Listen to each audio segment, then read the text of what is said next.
that in Afghanistan, Muslim men, they are beating the women.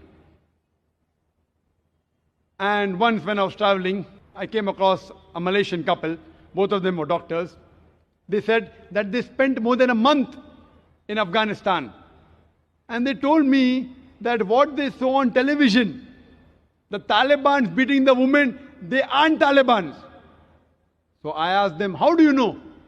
They told me that we have been in Afghanistan, we have spent more than a month. We know how the Taliban tie the turban. You know, when we see an Arab, we feel all Arabs the same.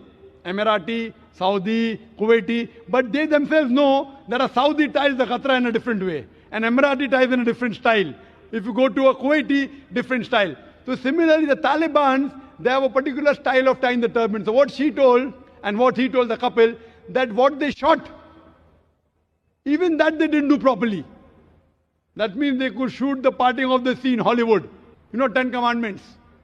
Moses, peace be upon him, parting the sea. But they made a fault when they show Muslim men in Afghanistan beating the women.